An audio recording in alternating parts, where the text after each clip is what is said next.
elles ont vu que le changement climatique est vraiment réel.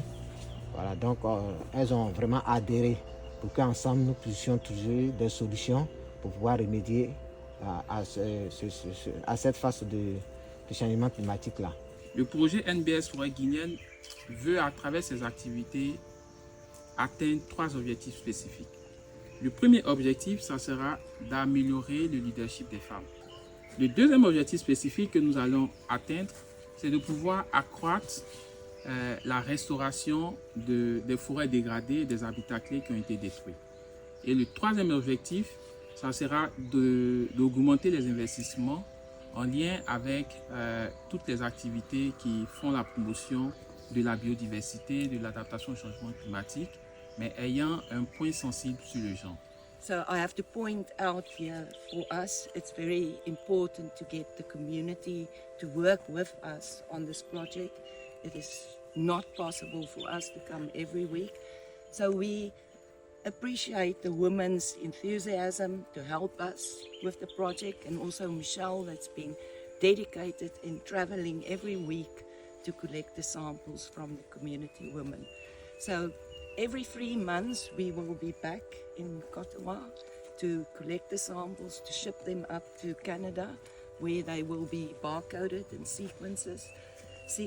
All the data will be uploaded on a database where it will be available for researchers around the world. But most importantly, the information will come back to Cotawa and to Devo, where we will see what is going on in this ecosystem, especially with climate change affecting everything. Il y a des insectes qui sucent les fleurs, ça fait que les fleurs ne peuvent pas donner de fruits.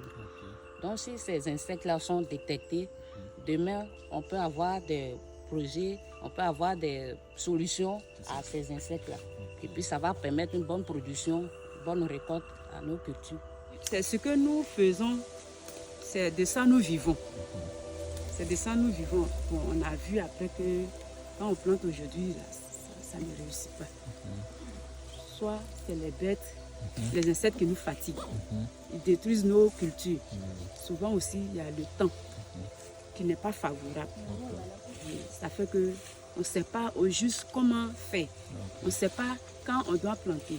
Quand on plante aussi, les insectes aussi viennent détruire. On ne sait plus où on est. Donc, vraiment, avec cette structure, si on peut avoir des solutions, ça sera la bienvenue pour nous. Donc, on est tous dans l'attente.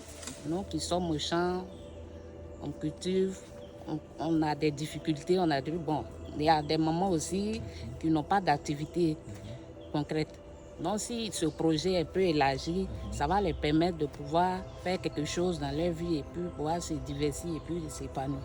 Donc, c'était un point vraiment remarquant pour nous de voir qu'il y a des hommes qui accompagnent, qui adoptent, qui acceptent la vision de ce projet, donc qui acceptent le fait que les femmes nous accompagnent dans le cadre de la collecte de ces pièges. This project is going to inure not only for the women groupings but also for the environment, because key models are being used to ensure that women capacity is built, their livelihood is enhanced, even as we also work towards a co-designing development process to ensure that there is environmental integrity within the landscapes, so as for us to achieve a common goal for the climate and environment. Je souhaiterais que ce projet-là soit plus élargi, voilà, pour pouvoir introduire d'autres femmes encore dedans.